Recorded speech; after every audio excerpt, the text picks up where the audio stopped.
வணக்கம் நண்பர்களே. போன பதிவுல பாத்தீங்க அப்படின்னா தெலுங்கு மொழி எப்படி உருவானுச்சு அப்படிங்கிற வரலாறு நம்ம பார்த்தோம். அந்த வரலாறை பேசும்போது பாத்தீங்க அப்படின்னா தெலுங்கு மொழி பராக்கிருத மொழினால உருவாக்கப்பட்டது அப்படிங்கறதெல்லாம் நான் நிறைய சொல்லியிருந்தேன். அதை நிறைய பேர் பார்த்துட்டு கேட்டாங்க, தெலுங்கு மொழி தமிழ்ல இருந்து தானே உருவானுச்சு, எப்படி நீங்க இப்படி எல்லாம் சொல்றீங்க அப்படின்ட்டு.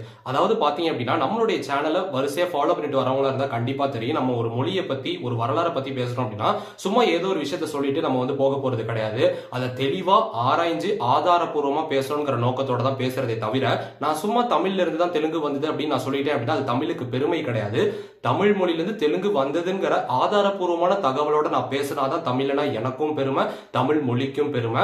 சோ அந்த ஒரு விஷயத்தை தான் நம்ம கையாளணும். சும்மா நம்ம வாய் வார்த்தையா சொன்னா அது ஏற்றுக்கொள்ளக்கூடிய ஒரு தகவலா இருக்காது அப்படிங்கிற காரணத்தினாலதான் அதை பத்தி தெளிவா அப்ப பேசல. பட் ஆனா நிறைய பேர் கேட்டிருந்தாங்க. உண்மையான தகவலை நம்ம பேசும்போது ஆதாரப்பூர்வமா பேசுறதுதான் சரியான விஷயமா இருக்கும். சரி, அதுக்கெல்லாம் முன்னாடி பாத்தீங்க அப்படின்னா நான் போன பதிவுல சொல்லியிருந்தேன், அதாவது ஆந்திரா அப்படின்னு சொன்னாலே நமக்கு பெருமையா இருக்கிறது பாத்தீங்க அப்படின்னா திருப்பதி, அது மட்டும் இல்லாம காளஹஸ்தி அப்படின்னு சொல்லும் போது நிறைய பேர் சொல்லியிருந்தாங்க அது தமிழ்நாட்டை சார்ந்தது, தமிழர்களுடைய கோயில் அப்படின்னு. கண்டிப்பா அப்படிதான். ஆனா இன்னைக்கு இருக்கக்கூடிய காலகட்டத்தில் அது அவங்களுடைய நிலைமை போயிட்டதுனால அந்த ஒரு காரணத்தினால சொல்லப்பட்டதே தவிர வேற எந்த ஒரு காரணமும் கிடையாது. இது போக பாத்தீங்க அப்படின்னா தமிழர்களுக்கு சொந்தமானது, தமிழர்களோட பெருமையை சொல்லணும் அப்படின்னா காளஹஸ்தினோ திருப்பதினோ கண்டிப்பா சொல்லவே கூடாது. ஏன் அப்படின்னா இந்த காளஹஸ்தி அப்படிங்கிறது தமிழர்களால கட்டப்பட்ட கோயில். இது பாத்தீங்க அப்படின்னா காளஹஸ்திங்கிறதோட தமிழ் வார்த்தையில காலத்தி அப்படிங்கிற பேர்ல தான் அழைக்கிறாங்க. இந்த ஹஸ் அப்படிங்கிற இந்த வார்த்தை ஒரு சமஸ்கிருத வார்த்தை. ஆனா காலத்தீஸ்வரர் கோயில் காலத்தி அப்படிங்கிற பெயர்னாலதான் தமிழர்களால உருவாக்கப்பட்டு அழைக்கப்பட்டது. இந்த திருப்பதி அப்படிங்கிறது பாத்தீங்க அப்படின்னா திருமலை அப்படிங்கிற பெயர்னாலதான் அந்த காலத்துல அழைக்கப்பட்டு இருந்தது. அதுக்கப்புறம் மட்டும் தான் காலப்போக்கில் திருப்பதி அப்படின்னு மாறினுச்சு. அங்க இருக்கக்கூடிய வீட்டு இருக்கக்கூடிய கடவுளை வேங்கடேஸ்வரா அப்படின்னு சொல்றாங்க. இந்த வேங்கடேஷ், இந்த ஈஸ்ட் அப்படிங்கிற வார்த்தையெல்லாம் வட சொல். உண்மையிலே அவர் என்ன அழைச்சாங்க அப்படின்னா தமிழர்கள் மலையப்ப சுவாமி அப்படின்னு அழைச்சாங்க. 7 மலைகளின் அரசரா இருக்கக்கூடியவர் மலையப்ப சுவாமி அப்படிங்கிற பெயர்னால தமிழர்களால் அழைக்கப்பட்டதுதான் இந்த திருமலை அப்படிங்கிறதும் காலத்தி அப்படிங்கிறது. ஆனா போன பதிவுல இது ஆந்திரர்களுக்கு சொந்தமாச்சு அப்படின்னு சொன்னா நிறைய பேர் கோவப்பட்டீங்க. ஆனா அது உண்மையான வரலாறு சொன்னாதான் தமிழர்களுக்கு பெருமையா இருக்கும் அப்படிங்கறதுனால அதை பத்தி தெளிவா அந்த பதிவுல கூறல, இந்த பதிவுல ஆதாரத்தோட கூறியிருக்கேன். சரி, இதெல்லாம் இருக்கட்டும். அந்த பதிவோட முடிவுல பாத்தீங்க அப்படின்னா அந்த தெலுங்கு அப்படிங்கிற மொழி உருவாகிறதுக்கு அடிகோல அமைஞ்சது பல மொழிகள் பல விஷயங்கள் சொல்லி இருந்தாலுமே பாத்தீங்க அப்படின்னா இந்த தெலுங்கு அப்படிங்கிறதுக்கு ரொம்ப பேசா அமைஞ்சது ஒரே ஒரு விஷயம் தான். அது என்ன அப்படின்னா தமிழி அப்படிங்கிற எழுத்து வடிவம் தான். இந்த தமிழி அப்படிங்கிற எழுத்து வடிவத்துக்கு முன்னாடி பாத்தீங்க அப்படின்னா தெலுங்கு நாட்டுக்கு சோழர்கள் போனாங்களா, ரேநாட்டு சோழர்கள் அப்படிங்கிற விஷயத்தை பத்தி எல்லாம் கடைசியா அந்த பதிவுல பேசியிருந்தேன். அதற்கு காரணம் என்ன, இது என்ன ஒரு விஷயமா இருக்கு யாருக்கும் புரியல அப்படின்னா அந்த ரேநாட்டு சோழர்கள் அப்படிங்கிறவங்க வேற யாருமே கிடையாது, நம்ம நாட்டை தமிழ்நாட்டை ஆட்சி செஞ்ச சோழர்கள் தான். அந்த சோழர்கள் பாத்தீங்க அப்படின்னா பல்லவர்களோட எழுச்சிக்கு அப்புறமேட்டு பல்லவர்கள் தமிழகத்துல அதிக பகுதியை கைப்பற்றினதுக்கு அப்புறம் சோழர்கள் இங்க இருந்து இடம்பெயர்ந்து போயிட்டாங்க. சோ இங்கிருந்து அவங்க ஆந்திராவுக்கு போனதுக்கு அப்புறம் ஆந்திர மாநிலத்துல பாத்தீங்க அப்படின்னா தங்களை எப்படி கூறிக்கிட்டாங்க அப்படின்னா தாங்க கரிகால சோழர்களுடைய வாரிசு அப்படிங்கிற பெயர்னாலதான் தாங்களை கூறிக்கிட்டு அந்த பகுதிகளை ஆட்சி செஞ்சாங்க. சோ இந்த மாதிரி ஆந்திரா பகுதிக்கு போனாலும் கூட அவங்கள தெலுங்கு அரசர்களாவோ இல்ல தெலுங்கு மொழியை பேசிட்டு அவங்கள பாத்தீங்கன்னா அடையாளம் கொள்ளல. தாங்க கரிகால சோழன், கல்லணையை கட்டின அந்த ஆதி கரிகால சோழனுடைய வாரிசை தான் சொல்லி அவங்க அந்த காலத்துல ஆட்சி செஞ்சாங்க அப்படிங்கிறது தமிழர்களுடைய பெருமையா இருக்கு. போன பதிவுல நான் பேசின ஒரு தகவல் மட்டும் தவறா இருந்தது. அது என்ன அப்படின்னா தெலுங்கு மொழி 2500 பழமையானது அப்படிங்கறத நான் சொல்லியிருந்தேன். ஆனா பல தகவல்ல பாத்தீங்க அப்படின்னா புரோட்டோ தெலுங்கு அப்படிங்கிற பேர்ல கூறியதுனால ஒரு சில தவறுகள் ஏற்பட்டுருச்சு. ஆனா அது பாத்தீங்க அப்படின்னா 2500 வருடங்கள் கிடையாது, 1400 இருந்து 1500 வருடங்கள் பழமையானதே தெலுங்கு அப்படிங்கிற மொழியை நான் இங்க சொல்ல விரும்புறேன். சோ இது மட்டும் இல்லாம பாத்தீங்க அப்படின்னா 1500 வருடங்களுக்கு முன்னாடி தான் பாத்தீங்க அப்படின்னா சாதவாகன அரசர்களா இருக்கட்டும் சாளுக்கியர்களா இருக்கட்டும் இவங்களுடைய வருகையினாலதான் தெலுங்கு மொழி அப்படிங்கிறது தமிழ் மொழி மூலியமா உருவானுச்சு அப்படிங்கிற வரலாறு நமக்கு தெரிய வருது. சாதவாகன அரசர்களா இருக்கட்டும் சாளுக்கியர்களா இருக்கட்டும் இவங்க எல்லாருமே பாத்தீங்க அப்படின்னா இந்தியாவுடைய வடக்கு பகுதியிலிருந்து வந்தவங்க. இந்த வடக்கு பகுதியிலிருந்து வந்தவங்க என்ன பண்றாங்க அப்படின்னா இவங்களுடைய ஒரு மொழியா பராக்கிருதம் அப்படிங்கிற ஒரு மொழி இருந்திருக்குது. இந்த பராக்கிருதம் அப்படிங்கிறது சமஸ்கிருத மொழியினுடைய ஒரு வடிவம், பேச்சு வடிவம். சோ இந்த ஒரு மொழியை அடிப்படையா வச்சுதான் தெலுங்கு அப்படிங்கிற மொழி உருவானது. இந்த பராக்கிருதம் அப்படிங்கிற மொழி பாத்தீங்க அப்படின்னா தமிழி அப்படிங்கிற ஒரு எழுத்து வடிவத்தோட கலந்துதான் இந்த ஒரு மொழி உருவானது அப்படிங்கிறது கூட கூறப்படுது. இதற்கு நடுவுல பாத்தீங்க அப்படின்னா யாரை கேட்டாலுமே தென்னிந்தியாவில் உருவான மொழிகள் பாத்தீங்க அப்படின்னா அது புரோட்டோ திராவிடியன் அப்படிங்கிற வார்த்தையை தான் எல்லாருமே சொல்றாங்க. அது புரோட்டோ திராவிடியன் கிடையாது, தமிழி அப்படிங்கிற எழுத்து வடிவம் தான். பிராமி அப்படிங்கிறது வடநாட்டுக்காரங்க சொல்லிட்டு இருக்காங்க. ஆனா தமிழ்நாட்டுல தென்னிந்தியாவில் பாத்தீங்க அப்படின்னா தமிழ்நாடு இருந்த பகுதிகளில் பிராமிங்கிற ஒண்ணு கிடையாது, தமிழி அப்படிங்கிற எழுத்து வடிவம் தான் இருந்தது. இந்த தமிழி அப்படிங்கிற எழுத்து வடிவம் மூலியமா தான் தென்னிந்தியாவில் பிற மொழிகள் தோன்றுச்சு அப்படிங்கிற வரலாறே இருக்குது.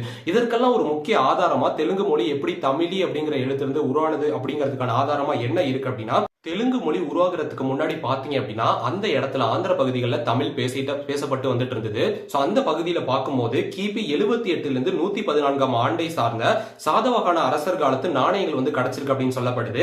அந்த நாணயங்களை ஆய்வு செய்யும் போது இந்த நாணயங்களை தான் ஆதாரமா வந்து பல ஆய்வாளர்கள் வந்து கூறுறாங்க. இந்த நாணயம் மூலியமா தான் தமிழ் மொழியும் பராக்கிருத மொழியும் இணைந்து தெலுங்கு அப்படிங்கிற மொழி உருவானது அப்படின்ட்டு. அந்த நாணயத்துல ஒரு பக்கத்துல பாத்தீங்க அப்படின்னா தமிழியோட எழுத்து வடிவமும் இன்னொரு பக்கத்துல பராக்கிருதம் அப்படிங்கிற எழுத்து வடிவமும் இருந்திருக்குது அப்படிங்கிறது அந்த காலகட்டத்தில் ஒரு குறிப்பிடத்தக்க ஒரு ஆதாரமா இருக்கு. இதன் மூலியமா தான் பாத்தீங்க அப்படின்னா பல அரசர்களுடைய பேச்சு வழக்கினால மொழி பிறழ்வுகள்னால தெலுங்கு அப்படிங்கிற மொழி வந்து பிறந்திருக்கும் அப்படிங்கிறது கூட கூறுறாங்க. இதுதான் முதல் ஆதாரம். இரண்டாவது ஆதாரம் என்ன அப்படின்னா கிபி 167 இருந்து 196 காலத்தை சார்ந்த நாணயத்துல பாத்தீங்க அப்படின்னா தமிழி அப்படிங்கிற வார்த்தையிலே வந்து பாத்தீங்க அப்படின்னா கௌதமி புத்திர சத்கர்ணி அரசர் அப்படிங்கிற அந்த அரசருடைய பெயர் வந்து அந்த நாணயத்துல இருக்கு அப்படிங்கிறது மறுக்க முடியாத ஒரு தகவல். கௌதமி புத்திர சத்கர்ணி அப்படிங்கிறவர் பாத்தீங்க அப்படின்னா அவர் வந்து ஒரு சதவகான அரசர். அவருடைய பெயர் வந்து பாத்தீங்க அப்படின்னா நாணயத்துல இருக்குது. இன்னொரு பக்கம் தமிழி அப்படிங்கிற ஒரு வடிவம் இருக்குது. அந்த வடிவத்துல நாணயங்கள் அந்த காலகட்டத்தில் இருந்திருக்கு. இதன் மூலியமா தெரிய வருது என்ன அப்படின்னா தமிழி அது மட்டும் இல்லாம பராக்கிருதம் இணைந்துதான் பல வரி வடிவங்கள் பெற்று தெலுங்கு அப்படிங்கிற மொழி உருவானது. அதற்கான உருவான ஆண்டே பாத்தீங்க அப்படின்னா கிட்டத்தட்ட கிபி 500ஆம் நூற்றாண்டு 575 CE 575 CE அப்படிங்கிற அந்த ஆண்டுல தான் பாத்தீங்க அப்படின்னா இது வந்து உருவாயிருக்கு அப்படிங்கறத ஆராய்ச்சியாளர்கள் தெரிவிக்கிறாங்க. இதன் மூலியமா நமக்கு என்ன தெரியுது அப்படின்னா கிட்டத்தட்ட 1400 இருந்து 1500 வருடங்கள் தான் தெலுங்கு மொழி பழமையானது அப்படிங்கிறது இதுல இருந்து நமக்கு வந்து தெரியுது. இவ்வளவு விஷயங்கள் இருக்கு அப்படின்னு நமக்கு தெரிஞ்சிருச்சு. ஆனா கன்னடம் அப்படிங்கிற மொழி தெலுங்கு அப்படிங்கிற மொழி எல்லாம் ரொம்ப வித்தியாசமா இருக்கு. தெலுங்கு அப்படிங்கறது மட்டும் கன்னடத்துல இருந்து எப்படி வேறுபட்டு இப்படி ஒரு மொழி உருவானுச்சு அப்படின்னா அதாவது இந்த வடநாட்டுல இருந்து வரக்கூடிய அரசர்களுக்கு பாத்தீங்க அப்படின்னா சமஸ்கிருதம் அப்படிங்கிற மொழி மூலியமா பல எழுத்து வடிவங்கள் வந்து உருவாகி இருந்திருக்குது. தேவனாகிரி எழுத்து வடிவம் சொல்லுவாங்க. அது வந்து வட இந்தியாவில் உருவான மொழிகளுக்கு உருவான ஒரு அடிப்படை எழுத்து வடிவமா அமைஞ்சது. அதை தழுவி பாத்தீங்கன்னா பிராமி எழுத்து வடிவம் சொல்லுவாங்க. இதெல்லாம் வடநாட்டுல அவங்க வந்து சொல்லிட்டு இருக்கக்கூடிய விஷயம். அந்த வகையில பார்க்கும்போது இந்த தெலுங்கு அப்படிங்கிற மொழி உருவாகிறதுக்கு ஒரு முக்கிய வரி வடிவம் என்ன இருந்துச்சு அப்படின்னா அபுகிடா எழுத்து வடிவம் அப்படிங்கிற சொல்லப்படக்கூடிய ஒரு எழுத்து வடிவம் இருக்குது. இந்த அபுகிடா எழுத்து வடிவம் மூலியமா தான் தெலுங்கு உருவானது. இந்த அபுகிடா அப்படிங்கிற எழுத்து வடிவம் மூலியமா மட்டும் இல்ல இத பேஸா வச்சுதான் தெலுங்கு வார்த்தைகள் வந்தது. ஆனா இந்த அபுகிடா எழுத்து வடிவமா இருக்கட்டும் பராக்கிருத மொழியா இருக்கட்டும் இது எல்லாமே அந்த இடத்துல ஏற்கனவே ஆதி பூர்வீகமா தமிழர்கள் வாழ்ந்துட்டு இருந்த தமிழ்நாடு ஆந்திர பகுதிகளில் தமிழ் பேசப்பட்டு வந்துட்டு இருந்தது. அங்க தமிழ் மொழி இருந்தது. தமிழி அப்படிங்கிற எழுத்து வடிவத்தோட இணைந்துதான் தெலுங்கு அப்படிங்கிற மொழி வந்தது அப்படிங்கிறது தான் உண்மையான வரலாறு அப்படிங்கிறது இந்த பதிவுல இருந்து நமக்கு வந்து தெரியுது. சோ இதுதான் எல்லாருக்குமே வந்து சொல்ல நினைச்சது. ஆதாரபூர்வமா நிரூபிக்கும் போதுதான் தமிழுக்கும் பெருமை தமிழர்களாகி நமக்கும் பெருமை. இதை தாண்டி பாத்தீங்க அப்படின்னா மொழிகளுடைய வரலாறு பேசினாலே அரசியல் தான் பேசுறோம். மொழிகளுடைய வரலாறு பேசினாலே பிற மொழிகளை தாழ்த்துறோம் அப்படின்னு சொல்றாங்க. அப்படி எல்லாம் கிடையாது. ஒரு மொழிகளுடைய வரலாறு பேசும்போது அதை வந்து நம்ம வரலாற்று ரீதியாகவும் அது மட்டும் இல்லாம எஜுகேஷனல் பர்பஸ் அதாவது ஒரு அறிவு சார்ந்த ஒரு தகவலா மட்டுமே தான் எடுத்துக்கணுமே தவிர அரசியல் ரீதியாக அதை கையாள வேண்டிய அவசியமே கிடையாது. இன்னைக்கு இருக்கக்கூடிய அரசியல் வேற 1000 வருஷத்துக்கு முன்னாடி வாழ்ந்த அரசர்களுடைய காலகட்டம் வேற. அதற்கும் இன்றைக்குள்ள காலத்துக்கும் நம்ம வந்து தொடர்புபடுத்திக்க வேண்டாம். இதெல்லாம் பேசி தேவையில்லாத சண்டைகளை வளர்த்துக்க வேண்டாம். தென்னிந்தியாவில் உருவான பிற மொழிகளுக்கு அடிகோலா அமைந்தது தமிழி அப்படிங்கிற எழுத்து வடிவம் தான். இந்த புரோட்டோ திராவிடம் அப்படிங்கிற கான்செப்ட் தான் வெளிநாட்டிலேயா இருக்கட்டும் வடநாட்டிலேயா இருக்கட்டும் இதன் மூலியமா தான் தென்னிந்திய மொழிகள் வளர்ந்துச்சு உருவாகி வந்துச்சு அப்படிங்கறத எல்லாருமே சொல்றாங்க. ஆனா அது புரோட்டோ திராவிடம் அப்படிங்கிறது கிடையாது. தமிழி அப்படிங்கிற ஒரு வரி வடிவம் தான். அதை தாண்டி ஒரு முக்கிய விஷயமும் சொல்ல நினைக்கிறது என்ன அப்படின்னா பிற மொழிகளுடைய வரலாறு ஆய்வு பண்ணும் போது இப்ப தெலுங்குகிட்ட தெலுங்குடைய வரலாறு கேட்டாலோ இல்ல கன்னடத்தினர்கிட்ட கன்னடத்துடைய வரலாறு கேட்டாலோ அவங்களுடைய மொழி வந்து தனிச்சு உருவானுச்சு அப்படிங்கறத எல்லாருமே சொல்லுவாங்க. யாருமே அதை வந்து பெருமிதமாவோ தமிழ்ல இருந்துதான் வந்தது அப்படிங்கறத நினைக்க மாட்டாங்க. இல்ல அவங்க இருந்துகிட்டு தமிழ் மொழி செம்மையானது தமிழ் மொழியோட பெருமைகளை கண்டிப்பா கூற மாட்டாங்க. ஒரு தமிழனா நம்ம இருந்துகிட்டு இந்த மொழி பத்தின வரலாறு நம்ம வந்து பேசிட்டு இருக்கிறோம் அப்படின்னா இது கண்டிப்பா ஒரு தமிழனால மட்டும்தான் முடியும். தெலுங்குடைய பெருமைகளை பேசுறோம் கன்னடத்தினுடைய பெருமைகள் பேசுறோம். இந்த பெருமைகள் பேசினாலே சில பேர் வந்து அவன் வந்து தமிழனே கிடையாது. ஒண்ணு தமிழ்நாட்டுக்கு தமிழ் மொழிக்கு சப்போர்ட் பண்ணி பேசினா தமிழ் தேசியம் பேசுறாங்க. இல்ல தமிழ் மொழிக்கு சப்போர்ட் பண்ணாம பிற மொழிகளுடைய வரலாற்று தகவலை பேசினா அது வந்து பாத்தீங்க அப்படின்னா தமிழுக்கு எதிராக இருக்கிறாங்க அப்படிங்கறதெல்லாம் சொல்றாங்க. கண்டிப்பா இதெல்லாம் கிடையவே கிடையாது. தமிழன் அப்படிங்கிற பேர் எடுத்துக்கிட்டா பிற மொழிகளை வளர்த்துதான் நமக்கு வரலாறை தவிர எந்த மொழியையும் நம்ம வந்து தாழ்த்த வேண்டிய அவசியமோ இல்ல எந்த நோக்கமுமே கிடையாது. எல்லா மொழிகளும் சிறந்ததுதான். தமிழி அப்படிங்கிற மொழி தான் பாத்தீங்க அப்படின்னா தென்னிந்தியாவில் தோன்றின இந்தியாவிலே தோன்றின பழமையான ஒரு தாய்மொழி அப்படிங்கறதுல எந்த ஒரு மாற்று கருத்தும் கிடையாது.